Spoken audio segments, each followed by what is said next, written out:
If you're not sure if you should bulk or cut and you're kind of confused because you have some belly fat, but you're still small and you want to gain some size, then this is the video for you. Most guys that are in the skinny fat category end up making the wrong decision and it holds their progress back for months. But if you stick around for the next few minutes, I'm gonna show you exactly what to do depending on your body type, your goals, your experience level, so you can build the most muscle possible and get jacked without wasting any time. So let's jump into it.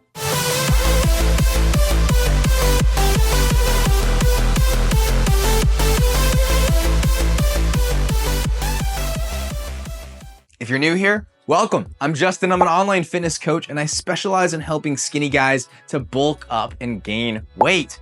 I've been in the fitness industry for over half a decade and on this channel we go over all things bulking. So if you're trying to bulk up and gain weight, go ahead and subscribe. In today's video, we're gonna be going over whether you should bulk or cut. But in order to do that, I gotta know some information about you. So first we're gonna go over what your goals are, what your lifestyle looks like, and what your priorities are. Then we're gonna talk about your experience level and how that's gonna affect your training. And then at the end of the video, I'm gonna give you an exact strategy to follow depending on your experience level and your goals. All right, so first, let's talk about your priorities, what your goals are, what your lifestyle looks like. All right, so if you're heading into summer, you got some pool parties to go to, you're going to the beach, you're gonna be shirtless, showing off the guns, then doing a cut would make sense. However, if it's winter time, you know, it's snowing outside, you're gonna be bundled up nice and cozy, you're not gonna be walking outside in the snow without a shirt. So basically you just wanna ask yourself, right now, do you care more about looking good shirtless or building a strong foundation for long-term muscle growth? All right, so once you have that figured out, then it really just comes down to your experience level. All right, so first we're gonna talk about the best plan for beginners,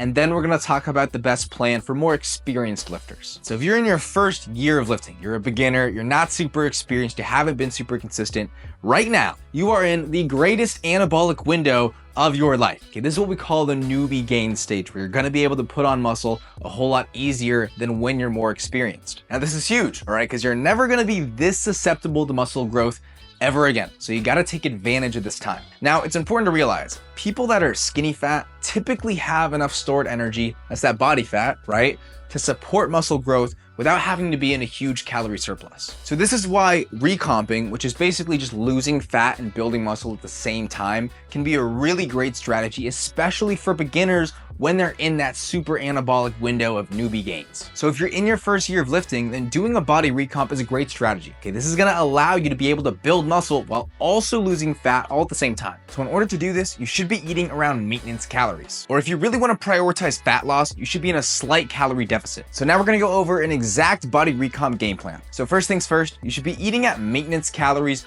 or at a 250 calorie deficit if you want to prioritize fat loss. Now you also need to be eating between 0.8 to 1 gram of protein per pound of body weight. So if you're 150 pounds, you should be eating between 120 to 150 grams of protein per day. Next, we gotta prioritize progressive overload. So this means that you're increasing either your weight, you're adding reps, or you're improving your form every single week. So you need to be tracking your workouts. You're not gonna be able to ensure progressive overload unless you're able to see what you did last week so you can improve upon that number this week. All right, for example, if you're doing bench press, you need to be able to see what you did last week so you can improve that number. So if last week you did 135 pounds for 8 reps, this week you can either bump up the weight, go up to maybe 140, or you can add reps, do 9 reps instead of 8, or improve your form, right? Really focus on the eccentric.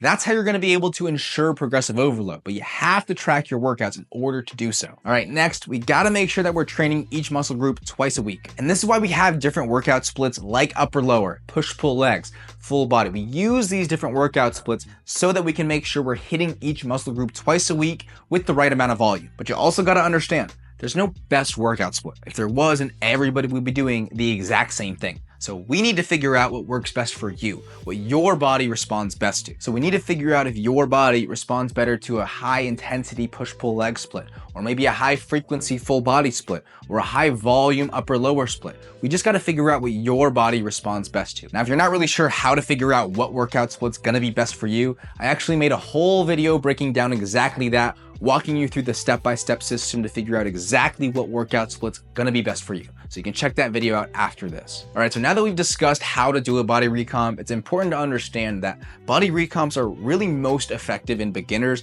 but I really wouldn't recommend them for more intermediate to advanced lifters. So once you leave that newbie gain stage, then building muscle and losing weight at the same time becomes a lot more difficult. It's gonna be a lot harder to build muscle on a cut. It's still doable, but it's just a lot harder. So if you're more of an experienced lifter, I'd always recommend doing more of a traditional bulk than cut cycle. So if you really wanna maximize muscle growth, but you still don't wanna put on any unnecessary body fat, you don't wanna get the bulking belly, then a lean bulk is gonna be the way to go. That's gonna put you in enough of a calorie surplus to optimize muscle growth without putting on any unnecessary body fat. So if you wanna know exactly how to do a lean bulk, go ahead and check this video out. It's gonna be going over the step-by-step process to show you how to lean bulk correctly, walking you through what to do on week 1, and then week 2, and then week 3, going over the entire lean bulking process. Hope you guys have an awesome day.